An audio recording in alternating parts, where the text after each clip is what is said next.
Oma Jnanatimirandasya Jnananjana Shalakaya Chakshuram Militam Yena Tasmai Shri Gurave Namaha Shri Chaitanya Manobhishtam Stapitam Yena Bhutale Swarupakadamiham Dadati Swapadantikam Vancha Kalpatarubhishcha Kripa Sindhubevacha Patitanam Pavanido Vaishnavido Namo Namaha Jaya Shri Krishna Chaitanya Prabhu Nityananda Shri Advaita Gadadhara Shivasadi Gaura Bhaktivinoda Hare Krishna, Krishna Krishna, Hare Hare, Hare Rama, Rama Rama, Hare Hare.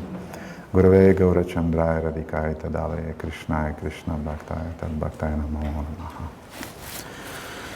Hare Krishna, dear devotees. First of all, I would like to ask the blessings of my senior God brothers and God sisters. They're senior to me not just by age, but also by their knowledge and the qualities of a disciple, of a true disciple. Mataji Manjari's name was one of the first names that I remembered amongst the ladies disciples of Guru Maharaj. There is a very, very old lecture in which Guru Maharaj was speaking about the fact that some disciples, they like to sit in the back and some disciples like to sit in the front. And Guru Maharaj said that I don't put anybody in the front or in the back, you choose it. He said, Manjari is sitting for 20 years already, she's sitting always in the front row. That's her choice because she's very eager to hear, to learn. And I was wondering, who is this Manjari I want to see? When I saw her for the first time in Budapest, I thought, yes, she's the real devotee, real disciple, and I was very thankful for her example. After this morning's presentation, I'm a little bit nervous to talk in her presence. I'm just your younger God brother, Mataji Manjari, so don't judge me strictly.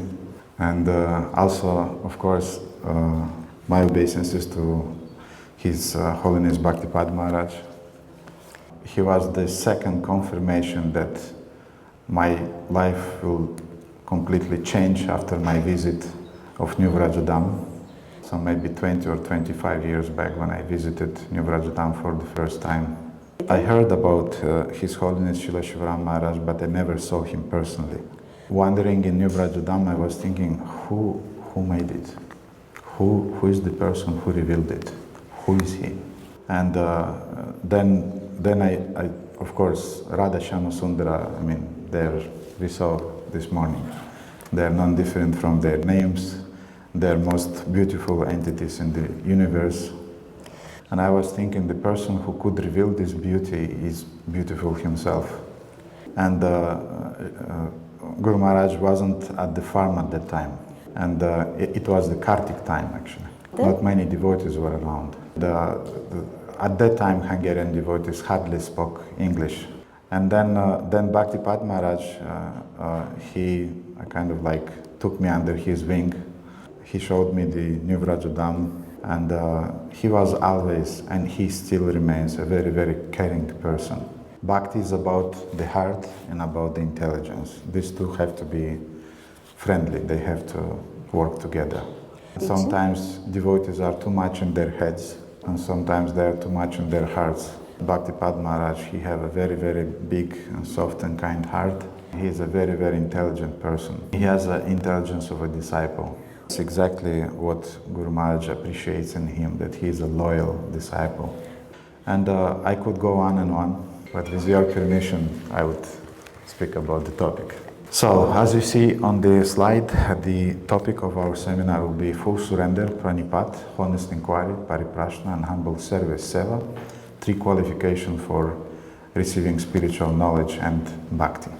For devotees who studied Bhagavad Gita, it's obvious that our seminar will be based on the famous verse 434, and we can see it on the screen for our guests and friends who maybe don't know yet this verse. But for those who don't know yet this verse will spoil your life, so be careful. So, tad vidi pranipatina pariprashnene sevaya upadikshanti te gyanam gyaninas tattva darshinaha. Just try to learn the truth by approaching a spiritual master, inquire from him submissively, and render service unto him. the self-realized souls can impart knowledge unto you because they have seen the truth. There are many, many very important truths that Srila Prabhupada is pointing out in his purport about the qualities of a disciple, about the process of tasting, how the spiritual master is tasting his disciple, about the quality that we should manifest in the presence of a spiritual master in order to receive knowledge. But I will start this seminar from one phrase that Srila Prabhupada includes in his purport. Prabhupada is saying, obviously, an obvious thing, but this is a very important thing to understand. He's saying that no one can spiritually be realized by manufacturing his own process, as is the fashion of the foolish pretenders. And as a conditioned souls in the material world, we have many, many problems and difficulties. One of our problems is our tendency to speculate. We are also manda sumanda matayo manda bhagyo padruta. We are lazy, unfortunate, quite rebellious, and we are living in a culture which is completely not guru-friendly culture. Hari Narayan told me yesterday that he saw sometimes how he saw in Spain how one of the spiritual masters also was staying in a queue to get a plate of prasadam, and nobody was permitting him to go on the front. And during our outreach presentations, when you talk about submissiveness, about being a servant, they can throw bottles on you. They can beat you after such kind of words. So chronically, we are very rebellious and we are not inclined to accept any authority in life. Yes. And all of these qualities, they're the consequence of avidya, ignorance. In his Yoga Sutra, the sage Patanjali, he's making a statement. He's saying, Tasya hetur avidya. Avidya, ignorance, is the basic cause of the conjunction of the soul and matter. And then he's saying that by the removal of ignorance, conjunction is removed. This is the absolute freedom of the soul. It's interesting how sometimes in the yoga cycles, or in the New Age cycles, people are translating the word avidya just as a kind of like lack of enlightenment. Or they're saying avidya is lack of awareness, lack of experience, and lack of knowledge. But the original commentator of the Yoga Sutra, Vyasa, he's explaining that no, avidya is something quite much deeper than just lack of awareness. Yeah. It's a mindset in which you feel secure and you feel a kind of pleasure being ignorant. Yes. Have you seen the pigs in India? When they're lying in that dirt and on the streets, they're feeling very, very secure and very, very happy. For us, this is obnoxious, but for them, this is heaven. Then another definition, that these definitions are given on the basis of that purport of Vyasa's purports and also the purport of different other acharyas to that sutras. Sure. Avidya also is a kind of like rebellious, allergic reaction to spirituality. Who has some allergy? So those who know, you know what this is. So something like that is happening when people sometimes are entering our temples or just programs and kirtans. My father could not enter a church and he had to wait for my mother, and sometimes I was accompanying her. And I remember when my mother was asking him, why can't you enter, just enter, you know? And he usually was saying, I feel bad there. I feel unhappy there. I don't know what, something inside me, something is happening, I don't know what. Later when I became a devotee, he liked to come to our temples. So and also it's an illusory perception of reality which conflicts with spiritual knowledge.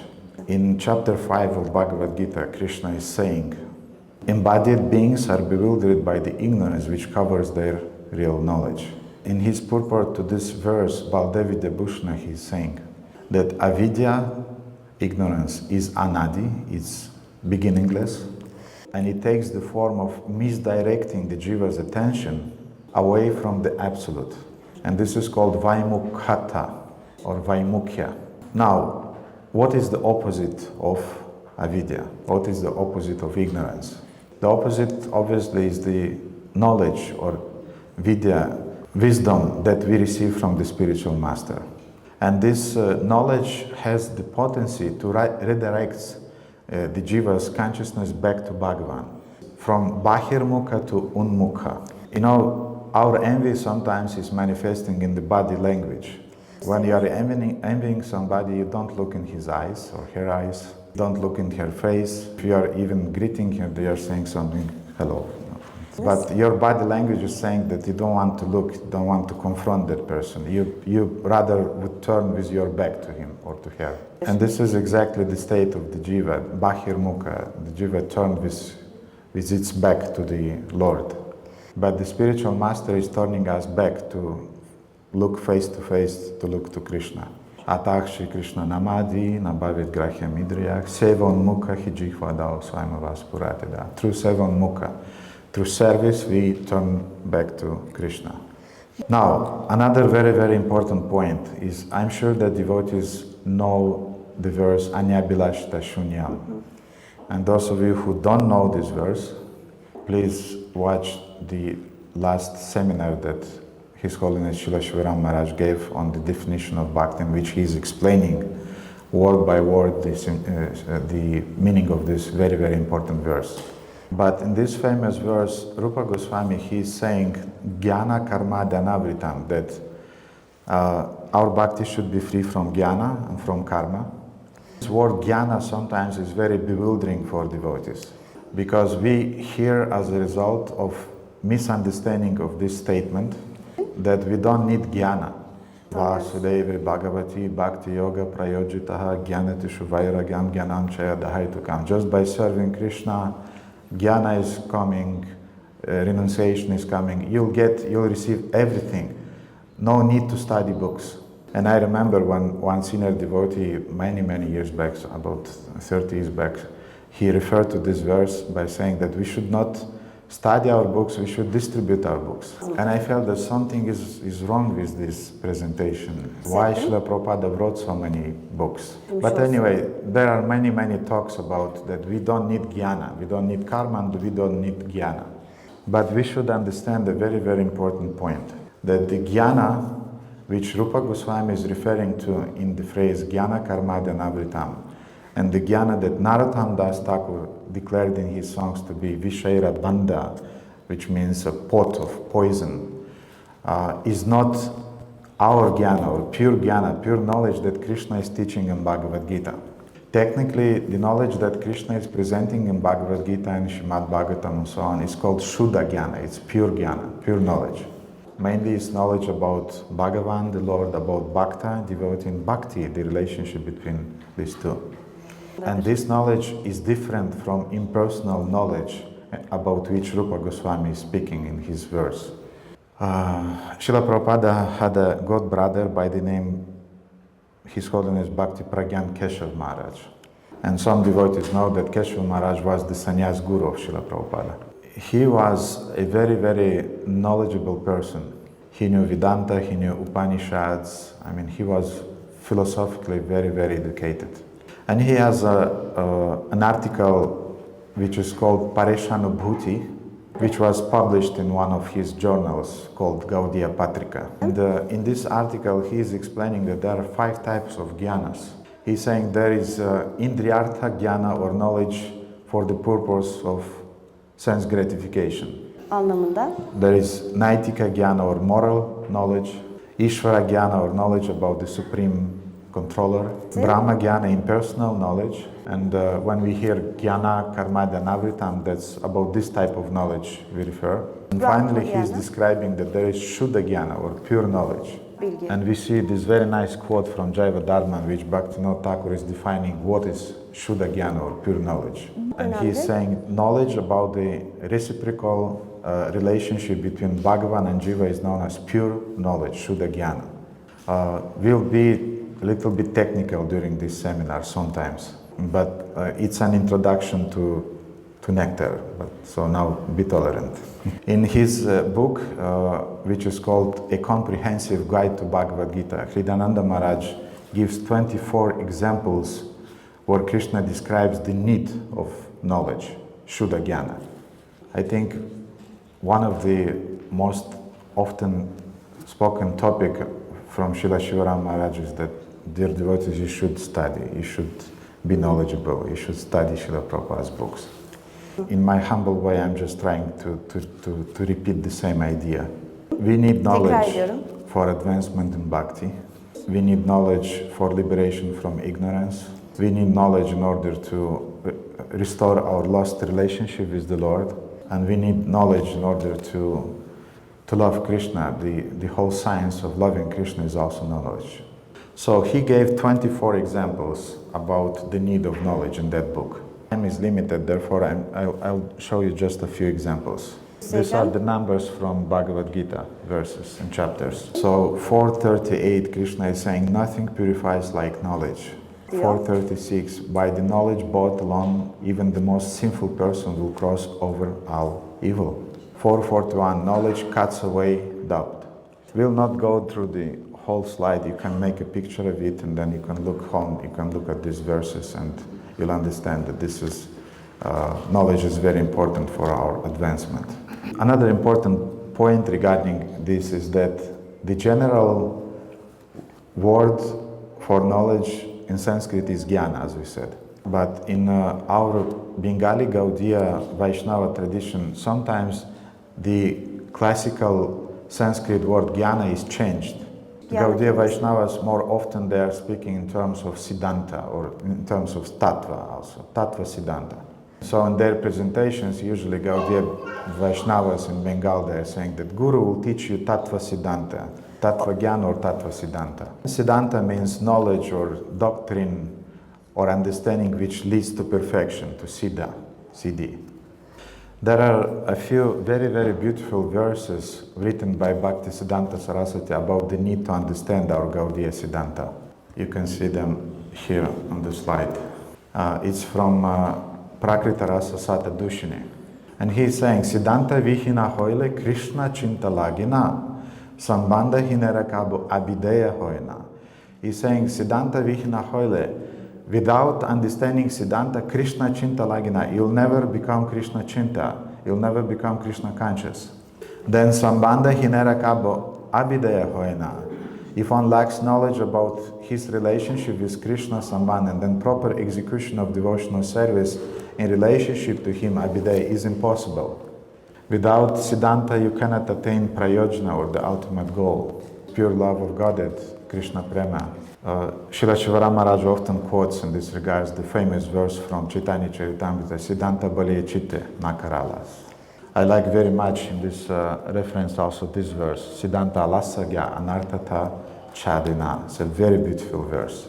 That if you are lazy in properly understanding the Vaishnava philosophical conclusions, Anartata Chadina, you will never get rid of your anarthas. Goswami Maharaj very beautifully explained in his presentation that we can be reactive in our life or we can be proactive in our life. And when we are reactive, we are just acting according to our karmic program. When we are proactive, we decide that in certain situation I'll act not according to my inner pushings and reactions, but I will act according to knowledge. And also today morning Mataji Manjari was saying that we should not cultivate only anartha nivriti. It's a reference from Bhaktisiddhanta Saraswati. We should also cultivate artha pravriti. Anartha means misconception, misunderstanding, some wrong paradigm, what do you say in English? So wrong understanding.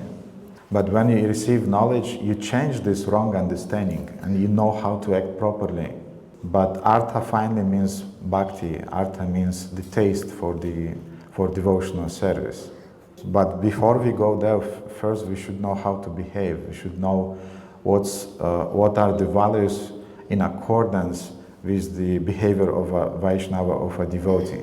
For without knowledge, without Siddhanta, Alasagya, if we are lazy, Anartha Chadina, we'll never get rid of anarthas. I saw an interesting thing during the years in Krishna consciousness. I saw that there are who usually are the devotees who are really advancing in their spiritual life, who remain in Krishna consciousness after many, many years. Devotees who are doing two things. Devotees who are very serious in their japa, and devotees who are regularly studying Srila Prabhupada's books. They may have difficulties I mean, many things can happen with them.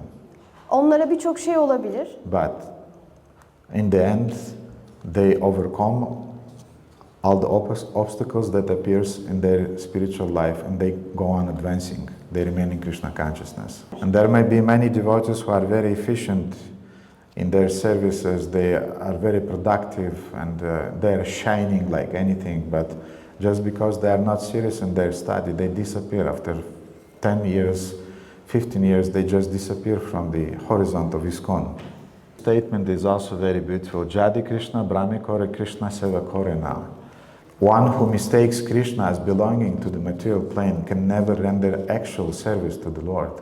How you can serve Krishna if you don't know who he is? You don't know what he likes and what he doesn't like. Mataji Manjari this morning said that without proper understanding, we may very easily go to the impersonal understanding.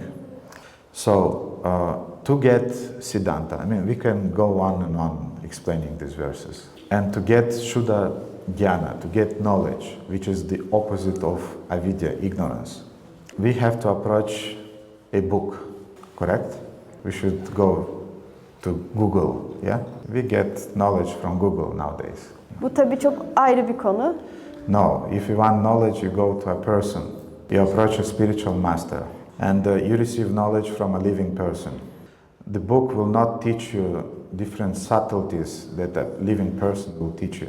The book may give you some understanding in some direction, but you cannot learn playing a violin or playing a piano just by reading books. You cannot even learn a language without a teacher who is teaching you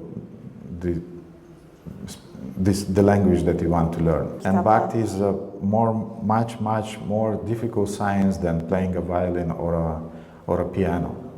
And in order to receive knowledge from a spiritual master, you have to approach him or her in a proper mood, with the attitude of pranipat, pariprashna, and sevaya.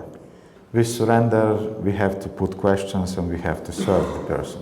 From tomorrow, we will start talking about what is pranipat, what is pariprashna, and what is sevaya. And the last day, we will speak about sevaya. But now, since we have a little bit more time, let's define who is a guru. We have to be very clear about from whom we should receive that knowledge which is counteracting our ignorance. And on the slide we can see here there are few definitions of the word guru. Ve bu slaytlarda gurunun birkaç farklı tanımını görüyoruz. Guru means a spiritual teacher, a sage, a mentor, spiritual leader, master, expert, authority, pandit, specialist, elder. Also we see this verse from Kurma Purana which is defining who is a guru. That person who gives instructions on the Vedas as well as one's father, elder brother, king, maternal uncle, father-in-law, protector, maternal grandparents, paternal grandparents, relatives, and those who are elderly are all considered one's superiors, gurus. And this is a very broad definition of the word guru. Then we have a little bit not so popular definitions of the word guru. So we have the definition that he's heavy, which means that it's coming from gravis in Latin. I mean, in Latin we have this word grave, from gravis. And we have the word strict, also a spiritual master is strict. Sometimes I did not include it here, but I heard the translation of the word guru that he's violent. And not to scare you, there is another also translation of the word guru, which means cruel. And I didn't want to lose my audience, therefore I took it lightly. But I remember how Kripamaya Prabhu, one of Srila Prabhupada's disciples from London, he was explaining the meaning of the word guru, heavy. And he was saying that if a woman is heavily pregnant, she is known as guru. A heavyweight wrestler, he is also known as guru. A honeybee coming back from collecting nectar, it's also called guru patela. So anything that's heavy is a guru. And the opposite of the guru is laghu. Laghu means little weight or superficial. And the guru is heavy in the sense that he cannot be moved away by anything in this world. Yes, he's heavy because he's putting pressure on us. That's also heavy. And if you want a relationship with a spiritual master who would not put pressure on you, you don't understand the meaning of that relationships. But he's heavy not only because he's destroying your ego and he's putting pressure on you. Like a mountain, he cannot be moved. He remains steady in his conviction. Never mind what's happening in this crazy world, what's happening with his body. He remains steady in his service to Bhagavan, to the Supreme Lord. Yes, a guru is strict. He's a disturber. He disturbs your plans to enjoy in this world. And he's smashing your ego. He's cutting your pride, your arrogance. Why? Because a guru is not a people pleaser by definition. Why he is not a people pleaser? He's detached and he's free from personal interests. What is the verse? Vrajavasi gana pracharaka dhana pratishta bhikshu katara nahisav. These are the words of Bhaktisiddhanta Saraswati. That who is a guru, who is a preacher, who is a pracharaka, who is a preacher? Vrajavasi gana, that's the one who is aspiring to follow the footsteps of Vrajavasis. Pratiksha bhikshu katara nahisav means that he's not interested in fame, he's not interested in adoration and in prestige. Therefore, if it's beneficial for you, he'll use some strict words. And he can be soft like a rose, and he can be very heavy like a thunder. And in one article, Bhaktivinoda Thakur explained that he's very soft when you are sincere, and if you are cunning, if you are kind of like insincere, he's immediately cutting. Then we have another definition of the word guru. It's a more known definition. Gu shabdas tvadandaka syatru shabdas tad nirodaka. The word gu means darkness, and ru means that which counteracts. The guru is thus known because he eliminates the darkness of ignorance. And he is able to eliminate this ignorance on the three planes of our existence. Like in the Gayatri mantra that we are chanting, Bhur, Bhuvar, Svar. He is able to remove the ignorance from the Bhur, physical or gross plane of our existence. Go and do some exercise, don't remain fat. And this is one of the questions that Guru Maharaj was asking often. Radha Govinda, you put some weight. Yes, Guru Maharaj, I was lazy last month, I did not exercise anything. Then Bhuvar, he is able to remove ignorance on the subtle psychic level, emotional level. And I'm sure every one of us have experienced that our spiritual master, he is the most professional psychologist. Don't make your guru a psychologist who is not taking charge. Don't make a guru a psychologist. But he is able to cut all the ignorance on the psychological levels also. Like Bhaktipada Maharaj gave this example when the temple president came to Prabhupada and said, Prabhupada, I cannot bear it anymore, I'm so tired. Everything is wrong, I cannot anymore. I want to resign. And Prabhupada wasn't playing this mental game with him. Prabhupada just asked, have you read Bhagavad Gita? I read. Read it again. Started to read it, but now he was in another mood. After just a few chapters, immediately he restored his vision. So in Swar, the spiritual master, he is able to remove the ignorance on the spiritual plane. On that deep level where we are allergic to spirituality. And when I heard this statement for the first time, it was funny. Oh, it's a beautiful expression, allergic to spirituality. But then I started to watch, for example, how beginner devotees are behaving in the Holy Dham in India. If they're not guided, in 2-3 days, they're completely allergic about the Holy Dham. They want their tickets back. They want to change the tickets and they want to go back to Mama, Or how the beginner devotees behave during the festivals. The first day is ecstasy. The second day is ecstasy. Third day, yes, it's ecstasy. But and then it's very rarely when the beginner devotees, they resist. They resist from morning till evening to be present at all the seminars and be engaged in sevas and so on. It's overdose for them. Therefore, the spiritual master is able to heal that allergic reaction, and he's able on the spiritual plane to give you a taste, very profound taste, to the holy name, to seva and so on. Then we have another definition, very beautiful definition of who is a guru. quote in Hari Bhakti Vilas, Kripa Sindhum Sumparnam Sarva Sattvapakaranam, so on. One who is an ocean of mercy, who is fulfilled in all respects, who is possessed of all good qualities, who always works for the benefits of all souls, who is free from lust, who is perfect in all respects, who is well versed in the scriptures and who knows the science of Krishna, who can remove all the doubts of his disciples, and who is always alert in the service of Krishna is to be known as a guru. Análasa. The word in the last line. Siddhanta Bodhicitta Lakar Alasa. This is Analasa. Analasa, yeah, he's not lazy. Alert. Yeah, always alert, conscious, not lazy, yeah, Analasa, yeah. Coming again, yeah. We can talk a lot about this verse, but we don't have much time. I'll give you a few definitions that I heard during the years from different senior Vaishnavas about who is a guru.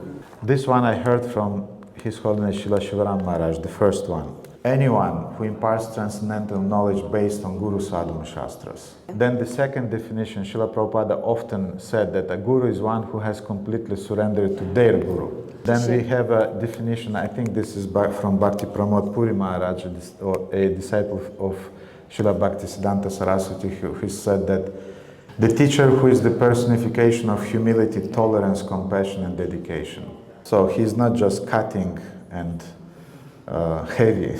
He is very tolerant, understanding, full of compassion and dedication. The teacher who illuminates the consciousness of a disciple who take refuge in him by giving initiation into the process of realizing transcendental knowledge.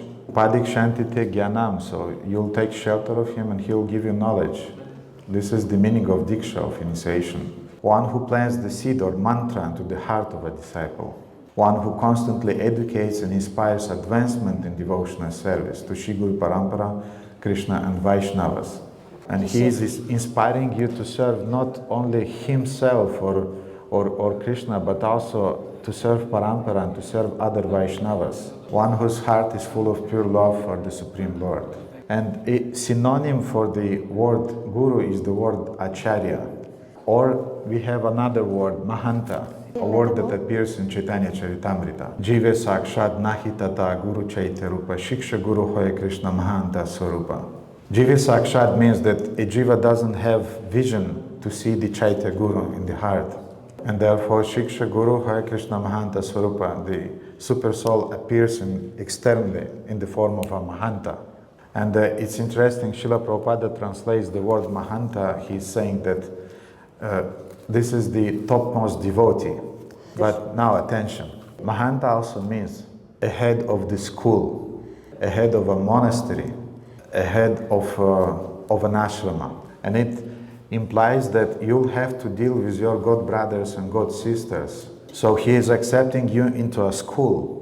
Sometimes devotees are saying that we don't find in Shastras nothing about spiritual organizations. This is one indirect reference that a guru, he is the head of an organization. So which means that he'll organize an environment which is maximum conducive to educate you. And we know that it's much easier for a student to learn being in the association of peers. For when you accept the position of a disciple, you should understand that you'll have to build your relationship not only with your spiritual master, but also with other disciples of him.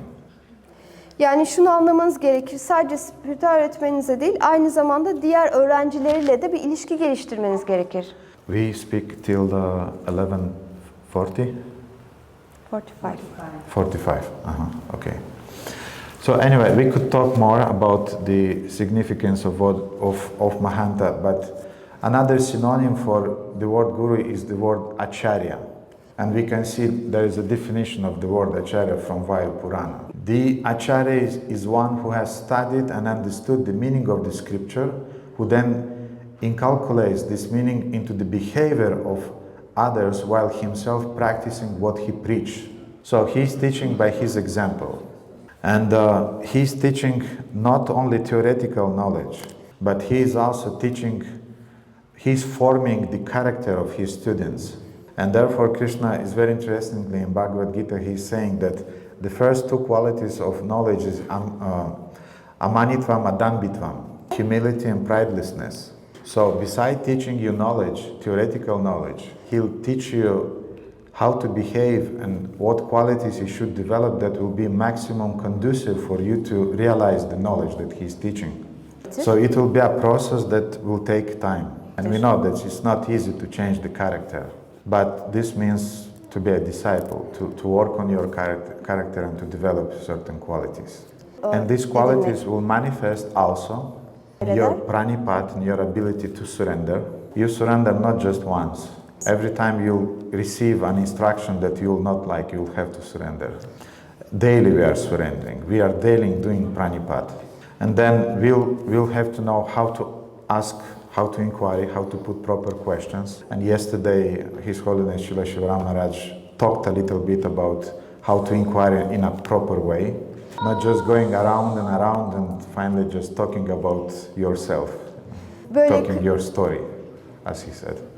And also your qualities of your character will manifest in your ability to perform your seva in a proper mood and remaining stable in your seva.